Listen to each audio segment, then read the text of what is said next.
Mesdames, Messieurs, bonjour et bienvenue sur CCTV Français pour cette nouvelle édition du journal. À la une, le président chinois Xi Jinping souhaite plus d'efforts en matière de protection de l'environnement et de lutte contre la pauvreté dans les régions peuplées de minorités ethniques. Xi Jinping a rencontré des délégués de la province du Qinghai, située dans le nord-ouest de la Chine, en marge de la session annuelle de l'Assemblée populaire nationale qui se déroule à Beijing.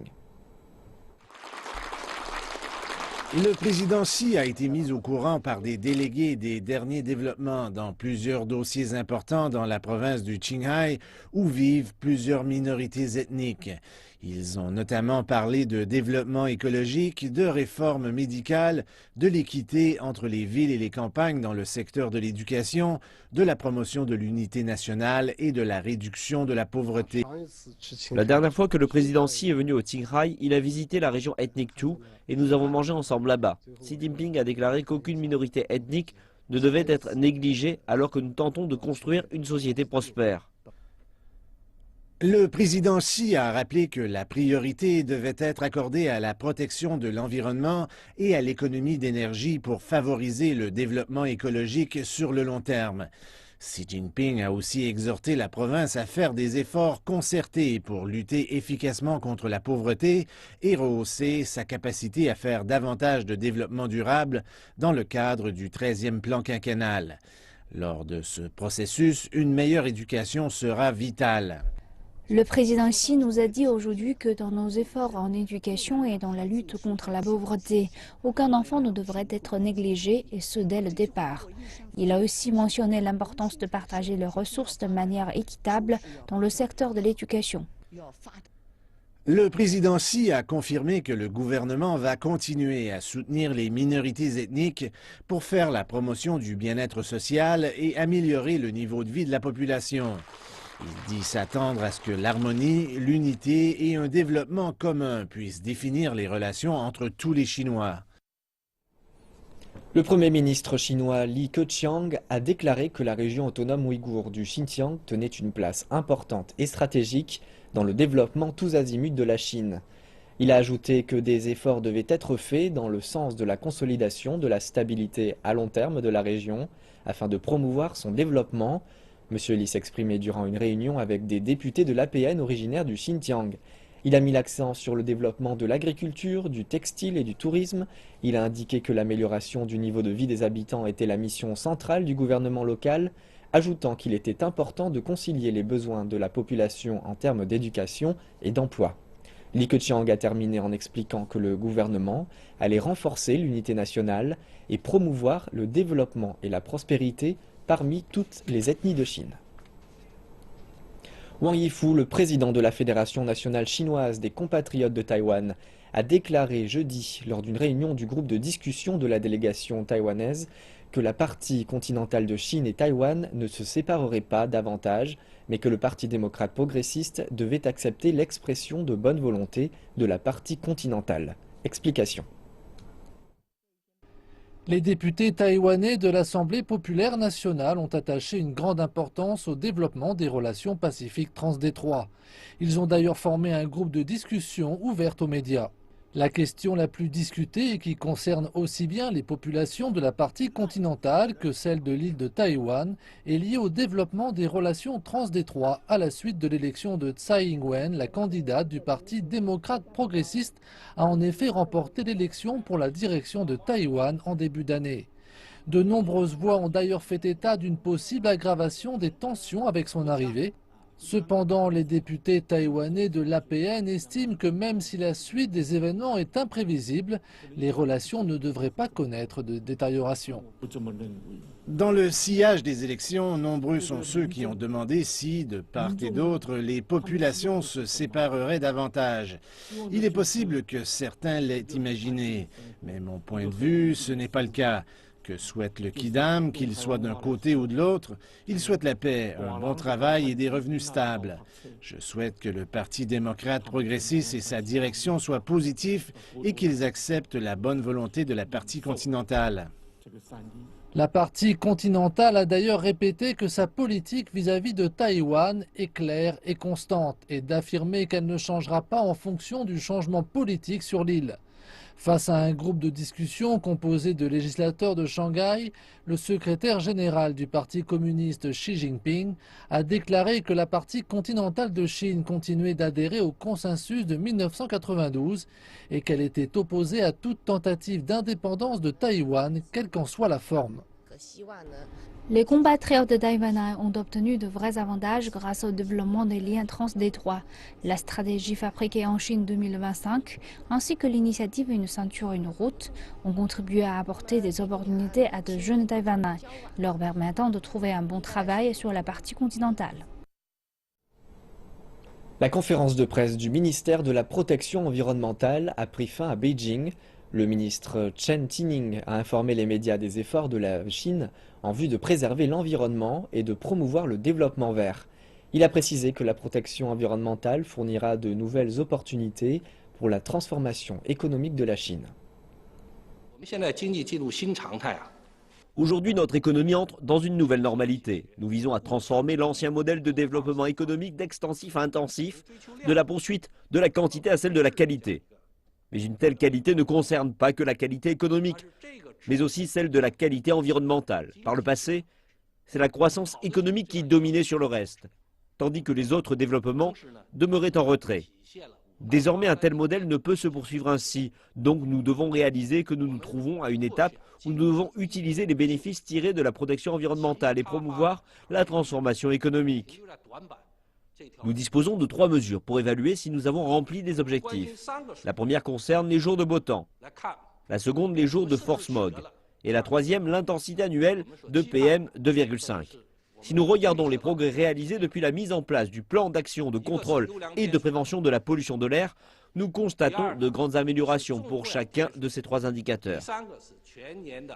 Par exemple, l'année dernière, la première série de nouveaux standards de la qualité de l'air a été mise en application dans 74 villes et le niveau de PM 2,5 a diminué de 14%. Le satellite américain de la NASA a aussi montré que dans les provinces de l'Est et du centre de la Chine, les particules ont fortement diminué. L'innovation est la clé des nouveaux développements de la Chine, mais aussi l'un des sujets les plus discutés de cette session politique annuelle.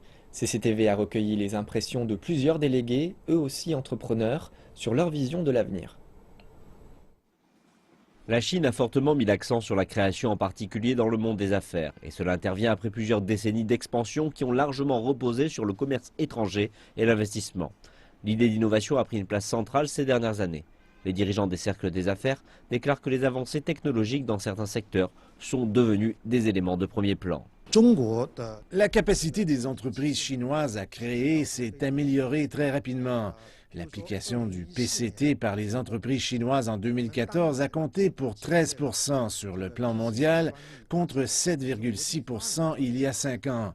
La Chine n'est pas que le principal fabricant, mais aussi un inventeur majeur. Le pays va poursuivre sur cette tendance à l'avenir. L'emploi de PCT se réfère au traité de coopération sur les brevets, un traité international qui a défini une procédure unifiée quant aux demandes de dépôt de brevets. Plus de 150 pays et régions ont ratifié cette loi, mais transférer des avancées technologiques dans des biens de consommation n'est pas chose aisée. Li déclare que cela pourrait prendre plusieurs années à son entreprise, un fabricant majeur de produits électroniques en Chine, afin de développer sa capacité en matière de design, de production et de marketing. Et compte tenu du fait que les clients demandent des produits de plus en plus sophistiqués, les entreprises devront baser leurs efforts de recherche et de développement sur les besoins du marché. Un responsable exécutif d'une entreprise d'État d'importance spécialisée dans la technologie de l'information déclare que l'industrie ferait mieux de former une alliance avec des partenaires afin de répondre à la demande. L'innovation technologique doit être orientée vers le marché, en particulier pour les produits issus de l'ingénierie et leur application. Donc l'entreprise doit adopter un rôle de chef de file. Et pour notre industrie en particulier, je suggère que nous formions une alliance de l'industrie car nous avons besoin d'un écosystème afin de réaliser ces produits comme des smartphones, des téléviseurs intelligents et autres objets portables. Liu suggère en outre que les entreprises communiquent entre elles et partagent leurs découvertes pour faciliter une croissance commune. Et à côté du développement technologique, la création de modèles commerciaux pourrait aussi être d'une grande aide, selon Lei Chun. Lei est le fondateur de Xiaomi, une entreprise technologique à la rapide croissance, connue pour ses téléphones portables et autres produits technologiques. J'estime que le monde est en train de prendre l'innovation de la Chine bien plus au sérieux qu'au cours des 10 dernières années. De nombreux modèles commerciaux chinois et de produits sont rapidement appris et imités par d'autres pays. Le gouvernement chinois a, ces dernières années, publié des politiques favorables au monde du commerce, telles que la limitation de la bureaucratie et les réductions des crédits d'impôts et autres frais. Mais les analystes estiment que davantage doit être fait, comme l'amélioration des lois sur les entreprises et la suppression des frais administratifs.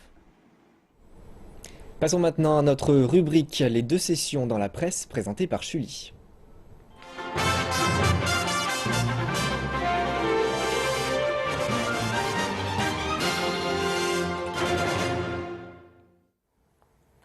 Bienvenue dans cette rubrique Les deux sessions dans la presse qui se veut un tour d'horizon de ce qui s'est décrit dans les médias sur cet événement. Nous allons d'abord voir un article de l'Economic Daily intitulé « Ressentir la vraie température de l'économie chinoise ». L'auteur a comparé de manière innovante l'économie chinoise au climat en utilisant les deux termes suivants, la température annoncée et la température ressentie.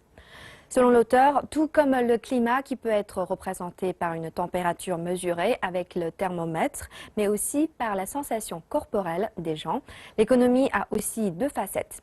Et parfois, entre les deux, il peut y avoir un décalage. C'est le cas pour l'économie chinoise en 2015. La croissance du PIB de l'année 2015 s'est fixée à 6,9% et celle du volume de l'import-export est devenue négative. D'autres indices traditionnels comme le volume de la production industrielle, la consommation énergétique semblent ne pas être trop encourageants non plus. La température annoncée de l'économie chinoise semble assez froide, mais ce n'est pas tout à fait ce que l'on ressent. La température ressentie par le peuple pour l'économie chinoise est plutôt douce. Le journal a ensuite présenté des éléments de preuve. Au niveau de l'emploi, plus de 13 millions de nouveaux postes ont été créés. Le taux de chômage dans les grandes villes était de 5,1%, plus bas que l'Allemagne, pays exemplaire en Europe. Côté revenus et prix, le revenu annuel par habitant a augmenté de 7,4%, ce qui est plus important que le PIB. L'IBC a progressé de 1,4%, un niveau relativement bas. Ce rapport revenu-prix fait que les Chinois voient gonfler leur portefeuille ainsi que leur sentiment de bonheur. Il a ensuite évoqué le système de sécurité sociale chinois qui couvre désormais plus de 900 millions d'habitants, l'achèvement de la construction de 7 720 000 logements sociaux et le nombre d'étudiants d'origine des régions éloignées des principales universités a augmenté de 10,5%. Et chaque jour, 12 000 nouvelles entreprises sont créées. Tous ces éléments constituent la température ressentie par le peuple pour l'économie chinoise, qui est plutôt doux.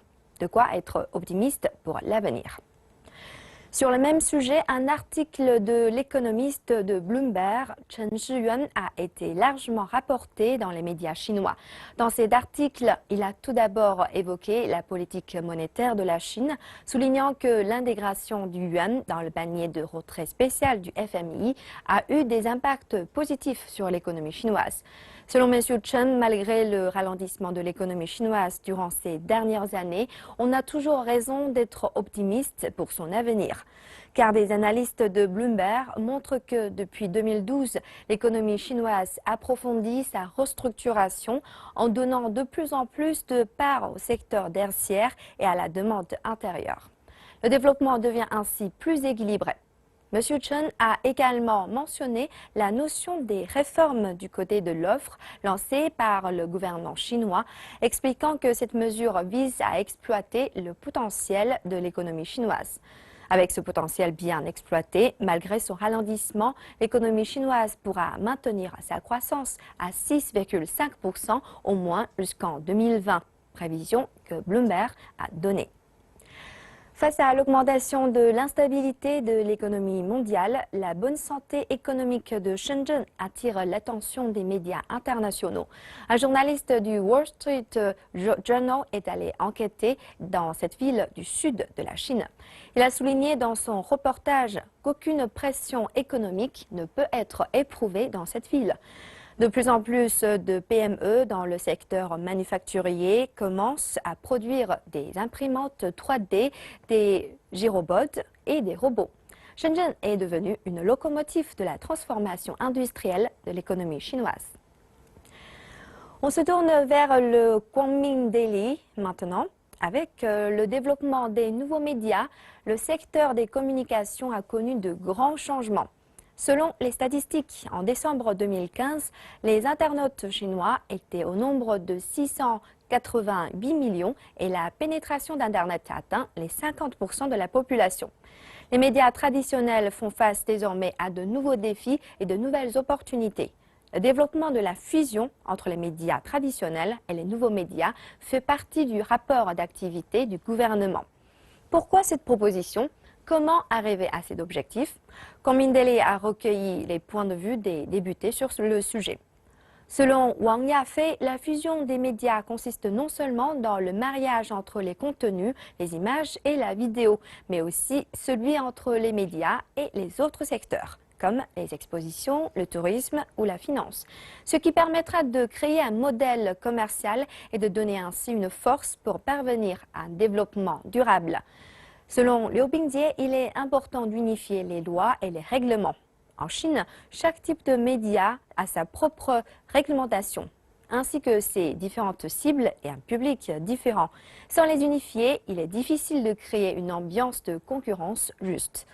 Selon Zhou Mingwei, la fusion des médias n'est pas une simple addition. Elle nécessite de diversifier les façons de diffuser les informations en mettant ensemble les livres, les journaux, la radio, la télévision et Internet. Le public peut aussi prendre part dans la diffusion des informations. Et pour terminer, un sujet un peu plus léger.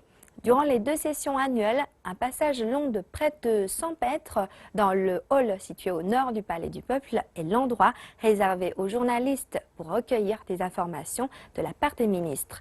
Dans les coulisses des 2 sessions, le quotidien du peuple s'est intéressé à ce passage. Ces dernières années, il se produisait souvent des accidents alors que les journalistes se précipitaient dans ce passage pour trouver les dernières nouvelles. Pour laisser sans obstacle ce passage, des plateformes respectives pour les photos et les discours, ainsi qu'une zone spéciale pour les reportages ont été mises en place.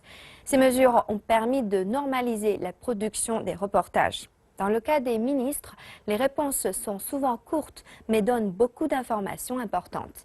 À travers le micro des journalistes, ils peuvent répondre aux questions qui intéressent le peuple. Le rassemblement des journalistes au passage des ministres montre l'attention du public envers le travail du gouvernement. Ainsi, la transparence des informations sur leur travail quotidien reste nécessaire, telles que la publication immédiate de la nouvelle politique, la réponse immédiate aux questions du public. Cette forme de relation entre les ministres et les médias devrait être appliquée de façon permanente. Et merci de rester avec nous. Nous passons maintenant à Aujourd'hui la Chine, présentée par Elsa Suryang. Bonjour Elsa. Bonjour Jonathan. Merci de nous rejoindre à votre tour. Avec plaisir. Alors de quoi parle-t-on aujourd'hui ? Eh bien, aujourd'hui la Chine, évidemment, l'actualité est dominée par les 2 sessions, mais pas que. Il y a aussi les visites diplomatiques de Wang Yi en Russie. À l'invitation du ministre russe des Affaires étrangères, Sergueï Lavrov, le ministre chinois des Affaires étrangères, Wang Yi, a débuté une visite de 2 jours en Russie. Les 2 diplomates vont notamment discuter de la Syrie et de la RPDC. La Chine a dévoilé sa position sur le programme nucléaire de Pyongyang et a mis l'accent sur l'importance de partager la vision de pays sur la situation dans le monde. Well, Sergei Lavrov and Wang Yi will discuss the Syrian conflict. Sergei Lavrov et Wang Yi vont discuter de la crise syrienne et de la République populaire démocratique de Corée. La Chine et la RPDC ont donné leur appui au gouvernement officiel du président Bachar al-Assad et ont rappelé qu'ils sont opposés à un changement de régime par la force. Mais contrairement à Moscou qui s'est impliqué militairement en Syrie, le gouvernement chinois s'est bien gardé de faire de même. La Chine a salué l'adoption de l'accord entre Moscou et Washington pour mettre un terme au combat entre le gouvernement syrien et l'opposition. Par ailleurs, la Russie et la Chine ont condamné les essais nucléaires de la RBDC qui aurait développé avec succès, selon certaines sources, une bombe à hydrogène. En ce qui concerne le dossier nucléaire dans la péninsule coréenne et la question syrienne, nous pouvons constater l'émergence d'une nouvelle situation.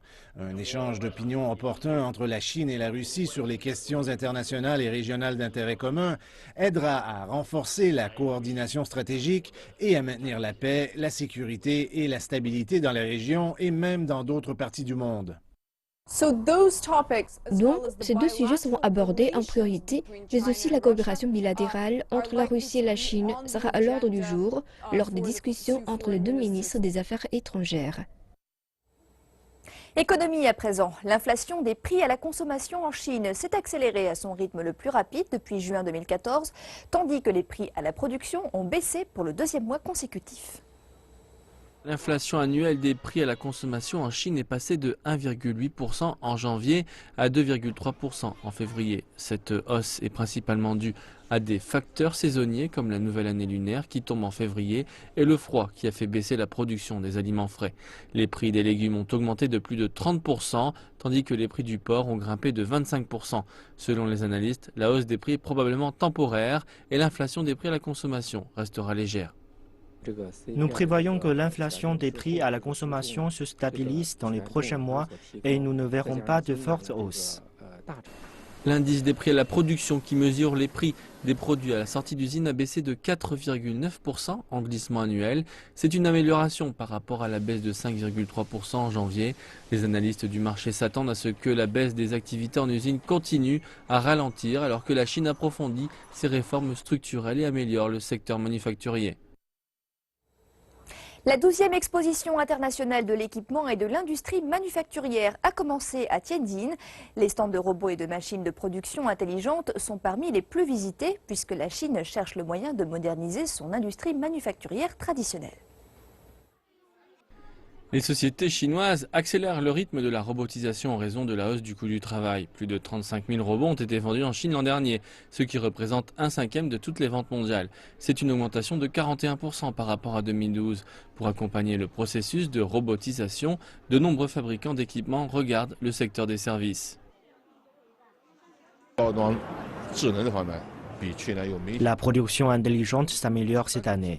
Les fabricants d'équipements étendent leur chaîne industrielle au service en combinant l'information et la technologie. C'est la tendance. De nouvelles technologies sont appliquées aux produits intelligents. Voici le détecteur laser développé par une compagnie chinoise. Il est capable de détecter des obstacles sur 200 mètres et de reproduire une image 3D de son environnement. La technologie peut être utilisée avec des robots et des véhicules autonomes. Le robot équipé d'un détecteur et d'une machine avec des yeux qui lui permet de voir loin et de marcher comme un humain. La fabrication d'équipements intelligents en Chine croît beaucoup plus vite que la moyenne industrielle. La production intelligente deviendra un jour le nouveau moteur dans la modernisation de l'industrie manufacturière chinoise. Culture pour terminer. L'Organisation internationale de la francophonie célèbre la langue de Molière en Chine jusqu'à la fin du mois de mars. CCTV français s'est rendu sur place. Du 10 au 30 mars, la Chine accueille la 21e édition de la fête de la francophonie. 200 municipalités chinoises participent aux célébrations qui mettent à l'honneur la richesse de la langue française. Elles organisent jusqu'à la fin du mois de nombreux événements afin de faire partager aux passionnés comme aux curieux les trésors de la culture francophone. À Beijing, le coup d'envoi des festivités a été donné à l'ambassade de France dont le tapis rouge a accueilli nombre de ses représentants. L'Afrique, et en particulier le Congo, a été mis à l'honneur cette année, en particulier le jour de cette fête de la francophonie avec ce qu'on appelle la SAP, c'est-à-dire un groupe de jeunes Congolais qui ont l'habitude de s'habiller de manière élégante et qui sont aussi dans une démarche un peu politique pour essayer de renouveler.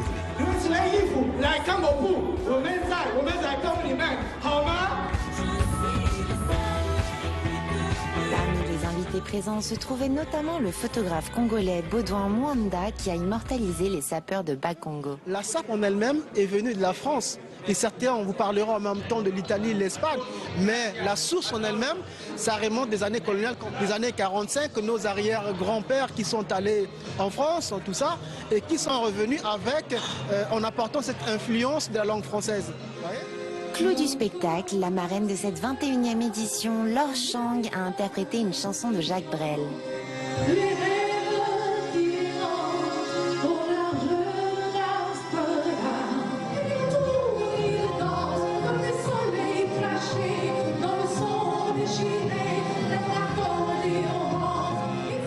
française, c'est un véhicule universel des émotions.